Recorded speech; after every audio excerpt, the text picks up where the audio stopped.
இயேசுவை பற்றியதான சுவிசேஷத்தை மட்டுமே நற்செய்தி என்று நாம் சொல்லுகிறோம். வேற ஏதாச்சும் ஒரு குட் நியூஸ் இருக்குதா? பிரேக்கிங் நியூஸ் சொல்லி போடுவாங்க. அதுல கொலை, கொள்ளை, ஆக்சிடென்ட், மரணங்கள், இன்னைக்கு எத்தனை செய்திகளை நாம் பார்க்கிறோம், நியூஸ் பார்க்கிறோம்.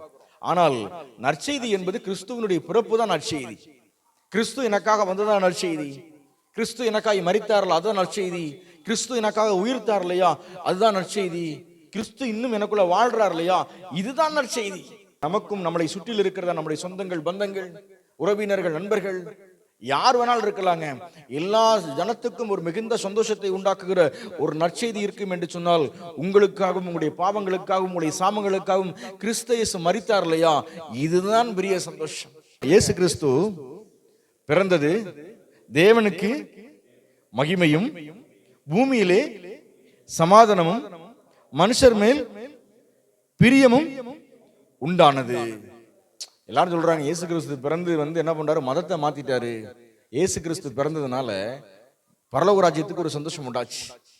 இயேசு கிறிஸ்து பிறந்ததுனால இந்த மக்கள் மத்தியில் பிரியம் உண்டாச்சு. இயேசு கிறிஸ்துடைய பிறப்பு இந்த பூமியில மிகப்பெரிய சமாதானம் உண்டாச்சு. சமாதானத்தை கூறுகிறதான ஒரு நற்செய்தி இருக்கும் என்று சொன்னால் அது கிறிஸ்துவை பற்றிய நற்செய்தி மட்டும்தான். இன்னைக்கு எல்லாம் என்ன சொல்றாங்க, இயேசுனா அவர் வெளிநாட்டு கடவுள். பைபிள்ல எங்கேயும் அவர் ஒரு மதத்தை மாற்றுகிறார்ங்கிற ஒரு சின்ன சிம்டம்ஸ் கூட இல்லை.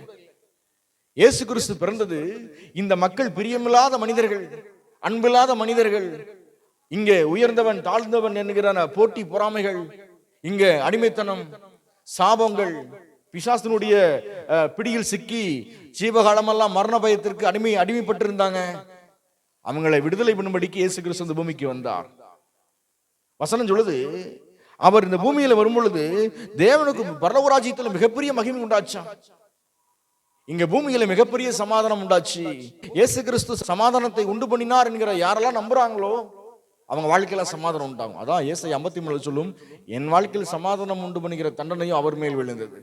எனக்கு சமாதானம் உண்டு பண்ணுகிறதான தண்டனை அவர் மேல விழுந்துச்சு.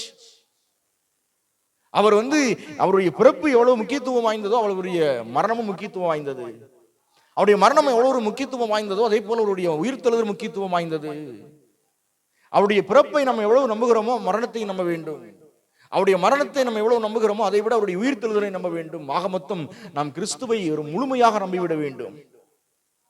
அவரு இந்த பூமிக்கு வரும் பொழுது வசனம் சொல்லுது, இந்த உலகத்துல மிகப்பெரிய சமாதானம் உண்டாச்சா. நம்ம ஒரு நாளைக்கு எத்தனை செய்திகளை கேட்கிறோம், எத்தனை செய்தி என் வாழ்க்கையில் சமாதானத்தை உண்டு பண்ணுகிறது. ஆனால் கிறிஸ்துவை பற்றிய நற்செய்தி மட்டும் என் வாழ்க்கையில் ஒரு சமாதானத்தை உண்டாக்குகிறது. இயேசுவை பற்றி சொல்லுகிறவர் மட்டுமே உங்களுக்கு சமாதானம் உண்டாகும் என்று சொல்லுகிறார்கள். இந்த பூமியிலே மனுஷர் மேல் பிரியம் உண்டாவதாக, பிரியமே இல்லைங்க, ஒருத்தர் நேசிக்கவே முடியல. அன்புக்கு அட்ரஸ் இங்க இல்லவே இல்லை. ஆனால் அந்த அன்பை பிரதிபலிக்க முடியாது ஒருத்தர் வந்தார் பாருங்களேன். அதான் யோவான் 3:16 சொல்லும், தேவன் தம்முடைய ஒரே பேரான குமாரனை விசுவாசிக்கிறவன் எவனோ அவன் கெட்டு போகாமல் நித்திய ஜீவனை அடையும்படிக்கு அவரை தந்தருளி இவ்வளவு உலகத்தில் அன்பு கூர்ந்தார். அவரை கொடுத்தாரான் பிதா இந்த பூமியில அன்பை இல்ல, அந்த அன்பை பிரதிபலிக்க முடியாது கிறிஸ்துவை அனுப்பினார். இந்த பூமியில சமாதானமே இல்லை, அங்க ஒரு வெற்றிடம் இருந்துச்சு, இங்க ஒருத்தர் அடிச்சுக்கிறாங்க. கிறிஸ்துவை அனுப்பி சமாதானத்தை உண்டு பண்ணினார். எபேசியர் எழுதும்போது சொல்வாரு, இருதிரத்தாரையும் உண்டாக்கி பிரிவினையாய் நின்ற பகையாய் நின்ற நடுச்சுவரை தகர்த்து சமாதானத்தை சமாதானக்காரனாக இருந்தார். அல்லேலூயா சொல்லுங்களேன், இன்னும் சமாதானக்காரனாக இருக்கிறார். நீங்க சொல்லுங்க, ஆண்டவரே எங்கள் குடும்பத்தில் சமாதானம் உண்டாவதாக, என்னுடைய தெருவில் பிரியம் உண்டாவதாக, நான் வாழ்கிற இடத்தில் அன்பு உண்டாவதாக. நற்செய்தி என்னங்க, அது ஒரு நல்ல விஷயங்கள் அதுக்குள்ள இருக்க வேண்டும். எப்பொழுதெல்லாம் பிசாசு அவன் என்ன பண்றான், நமக்கு எதிராக நிற்கும் பொழுதெல்லாம் அவனை புரிஞ்சுக்கோங்க, கர்த்தர் சமாதானத்தை உண்டு பண்ணுவார். அவர் பிறந்தது உண்மை, அதன் மூலமாக ஒரு நற்செய்தி தெரிவிக்கப்படுது இல்லையா உண்மை. எங்க கடவுள் தான் பெரியவர், எங்க ஊர் தான் பெருசு, நாங்க வழிபடுகிற வழிபாட்டு முறை தான் பெருசு, யாரெல்லாம் சொல்றாங்களோ அவங்களெல்லாம் அடிச்சு தும்சம் பண்ணி நம் ஆண்டவர் ஒன்று நிற்பார். ஏன்னா அவர்கள்ட்ட நற்செய்தியே இல்லை, என்கிட்ட நற்செய்தி இருக்கிறது. ஆனா நற்செய்தி என்பது கிறிஸ்துவை ஒரு மனிதன் அறிந்து கொள்வதுதான் நற்செய்தி. இந்த உலகத்தில் இருக்கிற ஒரு மனிதனுக்கு நான் நன்மை செய்ய வேண்டுமானால் கிறிஸ்துவனுடைய பிறப்பையும் அவர் எதற்காய் வந்தார், அவர் எதற்காய் மரித்தார், அவர் எதற்காக உயிர்த்தார், அவர் ஏன் என் கூட வாழ்றாருங்கிறதான விஷயத்தை நான் சொல்லி கொடுத்துடணும். இந்த காலை வழியில கர்த்தர் நம்ம கூட இருக்கிறார். ஆமென். நாசரேத்திலிருந்து ஒரு நன்மை வர முடியாதுன்னு நினைச்ச நாத்தான்வேலுக்கு தெரியல, நாசரேத்தில் இருந்து மட்டும்தான் அவன் நன்மை வரும்னு சொல்லி. உங்கள் வாழ்க்கையில் நீங்க நினைக்கலாம், என் வாழ்க்கையில இருந்து ஒரு நன்மை வந்துருமா? கண்டிப்பா வருங்க. நம்ம வாழ்க்கையில எதெல்லாம் சின்னது நினைச்சிட்டு இருக்கிறோமோ அங்க அதைத்தான் தேவன் ஒரு ஒரு உயரமான இடங்களுக்கு கொண்டு வருகிற ஆண்டவராக இருக்கிறார். இந்த பூமியில மிகப்பெரிய ஒரு சமாதானம், இந்த மக்கள் மத்தியில் மிகப்பெரிய ஒரு பிரியம், அது உன்னதத்தில் தேவனுக்கு ஒரு மிகப்பெரிய மகிமை. நீங்கள் பிரியமா இருப்பதுதான் தேவனுக்கு மகிமை.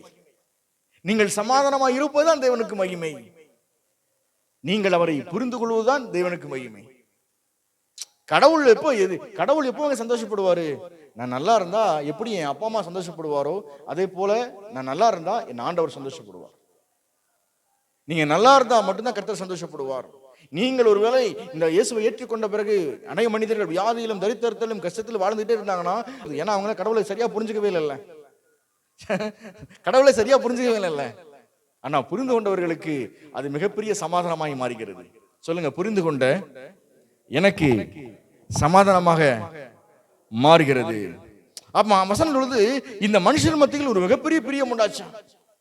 லவ், அன்பினுடைய பூரணமே கிறிஸ்து தான். இன்னைக்கு பிரியமே இல்லை, பிரியமே இல்லை. மனிதர்கள் மத்தியில் மிகப்பெரிய பிரியம் உண்டாச்சா. சொல்லுங்க, இந்த நாள் எனக்கும் என் குடும்பத்திற்கும் பிரியம் உண்டாகிறது. என் குடும்பத்தில் அன்பு நிறைகிறது. என் குடும்பத்தில் சமாதானம் நிறைகிறது. என் வேலையில் சமாதானம் நிறைகிறது. அதான் ஆண்டவர் சொல்றாரு, என் சமாதானத்தை நான் உங்களுக்கு தருகிறேன். I give you the rest. இளைப்பாறுதல் என்பது நம்ம யாரோட இருக்கிறோமோ அதை பொறுத்து தான் இளைப்பாறுதல் நமக்கு உண்டாகும். சிலவங்க இளைப்பாறுதல் இருக்கவே விட மாட்டாங்க நம்மள. ஆனா கிறிஸ்துவோடு இருந்தா அதான் இளைப்பாறுதல். சில நம்மள ஒரு கம்ஃபர்டான சூழ்நிலை வச்சுக்கவே மாட்டாங்க. சிலவங்க எப்பொழுதும் பிரச்சனைகளை பற்றி பேசிக் கொண்டிருப்பார்கள்.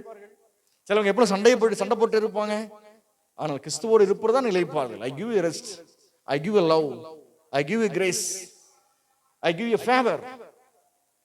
அவர் எனக்கு ஒரு ஃபேவர் பண்ணுவாரு. இதுதான் நற்செய்தி. நான் தயவு பாராட்டப்படுவதுதான் நற்செய்தி. நான் சொல்றேன், இன்னைக்கு கிறிஸ்துவை பற்றி நம்ம யாருக்காச்சும் சொல்லணும்னா, நாம் சமாதானமா இருந்தாலே போதும், இதுவே நற்செய்தி. கர்த்தர் நம்ம கூட இருக்கிறதுனால சந்தோஷம். கோபம் ஒரு நிமிஷங்க, ஆனால் சமாதானம் நித்தியமா என் வாழ்க்கையில் இருக்கும். அல்லேலூயா. உங்க வீட்டை பார்த்து சொல்லுங்க, ஆண்டவரே, நீர் இந்த பூமிக்கு வந்தது ஒரு மிகப்பெரிய சமாதானம்.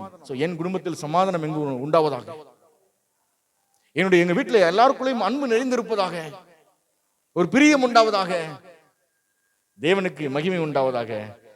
நான் சொல்றேன், எல்லாரும் இந்த உலகத்தில் என்ன பண்றாங்க, கடவுளை போல மாற வேண்டும், கடவுளை போல மாற வேண்டும் சொல்லி என்ன பண்றாங்க, முயற்சி பண்ணிக்கிட்டே இருக்கிறாங்க. அதற்காக அவர்கள் நிறைய பிரயாசப்படுறாங்க. அவர்களுக்காக நிறைய பிரயாணம் பண்றாங்க, நிறைய பக்தியை கடைபிடிக்கிறாங்க, நிறைய வழிபாட்டு முறைகளை கடைபிடிக்கிறார்கள். நல்லா கவனிச்சுக்கோங்க, பைபிள் நமக்கு சொல்லித் தருது, எபிரேயர் 2:14, பிள்ளைகள் மாம்சத்தையும் இரத்தத்தையும் உடையவர்களாய் இருக்க அவரும் மாம்சத்தையும் இரத்தத்தையும் உடையவராய் இந்த பூமிக்கு வந்து ஜீவ காலமெல்லாம் மரண பயத்திற்கு அடிமைத்தனத்திற்கு உள்ளானவர்களை விடுதலை பண்ணும்படிக்கு அப்படி ஆனாராம். எப்படி ஆனார்? எல்லாரும் கடவுளை மாறி எல்லாரும் கடவுளை போல மாறுவதற்கு முயற்சி பண்ணுகிறார்கள். ஆனால் இங்கே நம்ம எந்த முயற்சி பண்ண தேவையில்லை. அவர் மனுஷனாக இந்த பூமிக்கு வந்ததை நம்மனால் மட்டும் போதும். ஏன் இந்த உலகத்தினுடைய எல்லா மக்களும் புரிந்து கொள்ளாம ஏன் இருக்கிறாங்கன்னா, அவங்களுக்கு தெரியல. ஆதியாகமம் 1:26 சொல்லுது, தேவன் தம்முடைய சாயலாக மனிதனை படைத்தார் என்பதை வசனங்களே தெரியவே இல்லை. அல்லேலூயா. சொல்லுங்க, நான் தேவ சாயல். ஆமென். நான் தேவ சாயலை இழந்ததுனாலதான் மீண்டும் அந்த சாயலுக்கு என்னை கொண்டு போறதுக்காக இந்த பூமிக்கு ஆண்டவர் வராரு. இந்த பூமிக்கு என்ன பண்றாரு, என்னை சமாதானப்படுத்தி, என் மேல அன்பு செலுத்தி, எனக்கு நன்மைகளை செஞ்சு, என்னை இளைப்பாற பண்ணி, எனக்கு விடுதலை கொடுத்து, என் வியாதிகளை சுகமாக்கி, என் தரித்திரங்களை மாற்றி, என் சாபங்களை மாற்றி, அவருடைய இரத்தத்தினால என்னை கழுவி மீண்டும் அந்த சாயலை நான் புரிய வைக்கிறேன். சொல்லுங்க, நான் தேவ சாயலாக இருக்கிறேன். தலையில கை வச்சு சொல்லுங்க, நான் தேவ சாயலாக இருக்கிறேன். தேவன் என் சாயலாக இருக்கிறார். கடவுள் சமாதானமா இருப்பாரு. அதனால கண்ணாடியில போய் பார்த்து சொல்லுங்க, நீ சமாதானத்தை குறைச்சிடாதுன்னு சொல்லுங்க. இந்த நாளை நீங்க வாழ்றீங்களோ இல்லையோ, இந்த நாள் உங்களை வாழ வைக்க நம்புங்க. அந்த நாள் முடிச்சிடும். ஆனா அந்த நாளில் நம்ம எவ்வளவு நன்மை செய்ய போறோம். இந்த நாளை பயன்படுத்திக் கொள்ளுங்கள். இந்த நாளை நீங்கள் வாழ கற்றுக்கொள்ளுங்கள். இந்த நாள் மட்டுமல்ல, எல்லா நாளையும் வாழ கற்றுக்கொள்ளுங்கள். கிங்டம் வாட்ச் பண்ணுது நம்மள, தேவனுடைய ராஜ்யம் நம்மளை பார்க்குது. ஆமே. ஒருவேளை இயர்லி அந்த 6 மணிக்கு வர்றது ரொம்ப சிரமமா இருக்கலாம். ஆனால் எனக்காக எப்பொழுதும் வருவது அவருக்கு சிரமமே இல்லை. ஆமே. எனக்காக அவர் நிற்கிறார் தெரியுங்களா, இதுல அவருக்கு எந்த ஒரு சிரமமே இல்லை. ஏன்னா இது அவருடைய ரெஸ்பான்சிபிலிட்டி. அவர் என் பாவங்களை நீக்கி சுத்திகரிப்பதற்காக இந்த பூமிக்கு வந்தார். என்னுடைய ஒட்டுமொத்ததான சாபங்களை மாற்றுவதற்காக இந்த பூமிக்கு வந்தார் என்பதை நீங்கள் ஒருபொழுதும் மறந்து விடாதீர்கள். அதான் வெளிப்படுத்தல் 1:6 சொல்லும், அவர் என் மேல வைத்த அன்பு இருக்கு இல்லையா, அந்த அன்பு என்ன பாவங்களற கழுவி என் மேல வச்ச அன்பை விளங்க பண்ணினாராம். என்னுடைய பாவங்கள பாவமே இல்லாமல் கழுவினாரு. ஆனா அதை நான் நம்பணும். எது மேல நம்பிக்கை வைக்கணும்னா, நான் பாவங்களற என்னை கழுவி இருக்கிறாருங்கிறத நம்பணும். தேவனுக்கு என்ன என் மேல கோபம் இல்ல, நான் செய்த பாவங்கள், என்னுடைய பாவங்கள் மேலதான் அவருக்கு கோபம். நீங்க ஒரு நாளும் உங்களை வெறுப்பாய் பார்க்காதீர்கள். தேவன் உங்களை அதிகமா நேசிக்கிறார். அல்லேலூயா. நீங்கள் செய்த தவறுகள் தான் அவர்களுக்கு பிடிக்கலையே தவிர, ஆண்டவருக்கு பிடிக்கலையே தவிர, தேவனுக்கு நம்மளை அதிகமா பிடிக்கும். பாவங்களை விட தேவனுடைய அன்பிற்கு அதிக வல்லமை இருக்குது என்பதை நீங்கள் ஒருபொழுதும் மறந்து விடாதீர்கள். ஆமென். என் வியாதிகளை விட அவர் எனக்கு கொடுக்கும் சுகத்திற்கு அதிக வல்லமை இருக்கிறது. என்னுடைய தனிமையை விட அவர் என் கூட நடக்கிறார் இல்லையா, அதுக்கு அதிகமான வல்லமைகள் இருக்கிறது. பாவத்தை விட தேவனுடைய அன்பிற்கு அதிக வல்லமை இருக்கிறது. அதனாலதான் சொல்லுது, அன்பு சகல பாவங்களையும் மூடும். Love cover all since. எல்லா பாவங்களையும் அன்பு மூடும். அதனால உங்களுடைய இந்த நாள் கர்த்தர் நமக்காய் வந்திருக்காரு நம்பினீங்கன்னா, இந்த நாளை சந்தோஷமாய் துவங்குங்கள். அல்லேலூயா. கர்த்தர் உங்க கூட இருக்கிறார். அதனால பெரிய காரியங்களை செய்வார். ஆமென். இனி எல்லா வருஷங்களும் நிறைய ஞானஸ்தானங்களை கொடுக்கலாம். நிறைய பேருக்கு ஆண்டவரை பத்தி சொல்லலாம். புதிய நபர்களை அழைத்து வரலாம். இன்னும் சந்திக்கப்படாத கிராமங்கள் இருக்கு, அங்கெல்லாம் போகலாம். நீ நிறைய ஐசோப்பட்டி அறியாத கிராமங்கள் இருக்கு, அங்க போய் நம்ம ஆண்டவரை பத்தி சொல்லி நம்முடைய செலிபிரேட்டை வித்தியாசமான முறையில் என்ன பண்ணலாம், நம்ம வெளிப்படுத்தலாம். அல்லேலூயா.